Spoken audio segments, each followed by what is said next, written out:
War is a nightmare.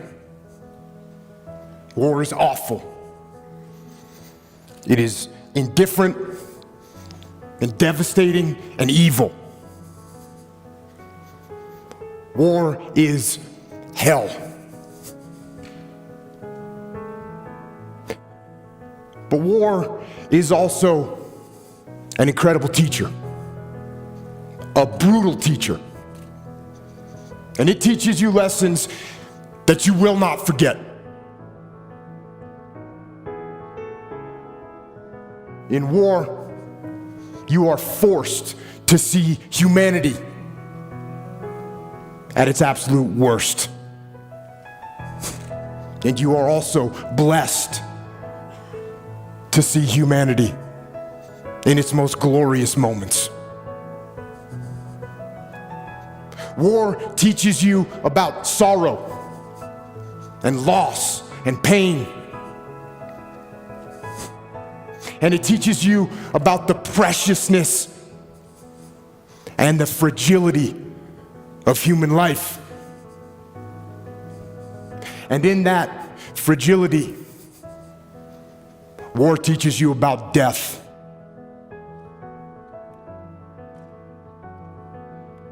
But war also teaches you about brotherhood and honor and humility and leadership.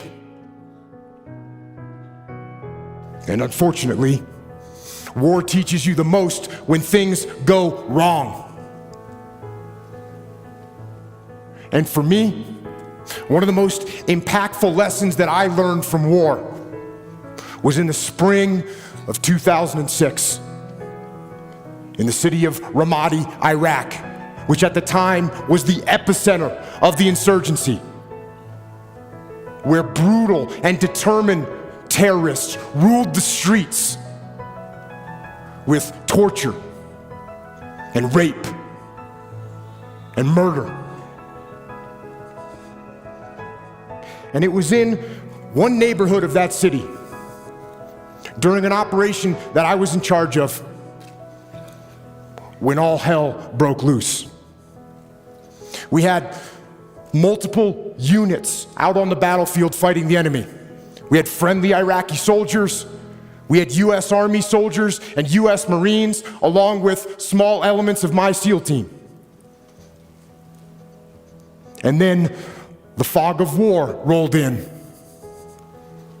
with its confusion and chaos and mayhem,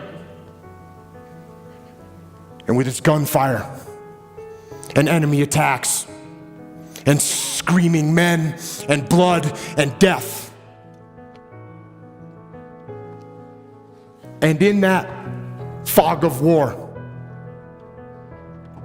through a series of mistakes and human error and poor judgment and Murphy's Law and just plain bad luck, a horrendous firefight broke out. But this firefight, it wasn't between us and the enemy. This firefight, tragically, was between us and us.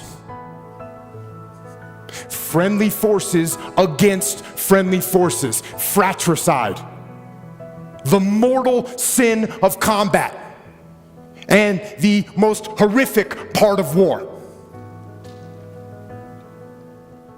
And when it was over, and the fog of war lifted, one friendly Iraqi soldier was dead, 2 more were wounded. One of my men was wounded, the rest of my SEALs were badly shaken. And it was only through a miracle that no one else was killed. And it was reported up the chain of command what had happened. That we had fought and wounded and killed each other. And when we got back to base, things didn't get much better. There was a message waiting for me from my commanding officer. And it said, shut down all operations. It said that the commanding officer, the master chief, and the investigating officer were inbound to my location. And they told me to prepare a debrief to explain exactly what had happened on the operation and what had gone wrong. Now, I knew what this meant. It meant that somebody had to pay. It meant that somebody had to be held accountable. It meant that somebody had to get fired for what had happened. So, I began to prepare my debrief. And in it, I detailed every mistake that was made and who made it. And I pointed out every failure in the planning and the preparation and the execution in the operation. And I pointed out who was responsible for that failure. There was plenty of blame to go around. There were so many people that I could incriminate with guilt. But something wasn't right. For some reason, I just couldn't put my finger on who was at fault and who specifically I should blame for what had happened. And I sat and I went over it again and again, and I struggled for an answer. And then when I was about 10 minutes from starting the debrief, that answer came, and it hit me like a slap in the face.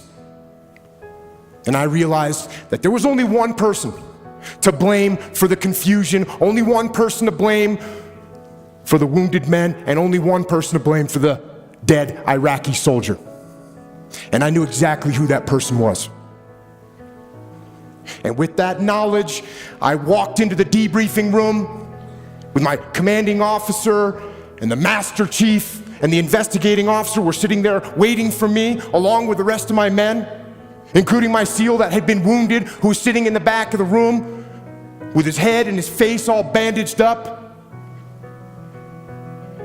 And I stood up before them and I asked them one simple question. Whose fault was this? One of my SEALs raised his hand. And he said, it was my fault. I didn't keep control of the Iraqi soldiers I was with. And they left their designated sector, and that was the root of all these problems. And I said, no, it wasn't your fault. And then another SEAL raised his hand and said, it was my fault. I didn't pass our location over the radio fast enough so no one knew what building we were in, and that's what caused all this confusion. It was my fault. And I said, no, it wasn't your fault either. And then another SEAL raised his hand. And he said, boss, this was my fault. I didn't properly identify my target. And I shot and killed that friendly Iraqi soldier. This was my fault. And I said, no, this wasn't your fault either. And it wasn't yours or yours or yours, I said as I pointed to the rest of the SEALs in the room. And then I told them that there was only one person at fault for what had happened. There was only one person to blame. And that person was me. I am the commander. I am the senior man on the battlefield, and I am responsible for everything that happens. Everything. And then I went on to explain to them some new tactics, techniques, and procedures that we were going to implement to ensure that this kind of travesty never happened again. And I will tell you something, it hurt. It hurt my ego. It hurt my pride to take the blame. But I also knew that to maintain my integrity as a leader And as a man, I had to take responsibility. And in order to do that, I had to control my ego so that my ego did not control me. And you know what? I didn't get fired. In fact, my commanding officer, who had expected excuses and finger pointing, when I took responsibility, when I took ownership, he now trusted me even more. And my men, they didn't lose respect for me. Instead, they realized that I would never shirk responsibility, and I would never pass that heavy burden of command down the chain and onto them. And you know what? They had the same attitude. Unlike a team where no one takes ownership of the problems, and therefore the problems never get solved, with us, everyone took ownership of their mistakes. Everyone took ownership of the problems. And when a team takes ownership of its problems, the problems get solved. And that is true on the battlefield, it is true in business, and it is true in life. So I say, take ownership. Take extreme ownership. Don't make excuses. Don't blame any other person or any other thing. Get control of your ego. Don't hide your delicate pride from the truth. Take ownership of everything in your world, the good and the bad. Take ownership of your mistakes, take ownership of your shortfalls, take ownership of your problems, and then take ownership of the solutions that will get those problems solved. Take ownership of your mission. Take ownership of your job, of your team, of your future, and take ownership of your life. And lead. Lead. Lead yourself and your team and the people in your life. Lead them all to victory. Thank you.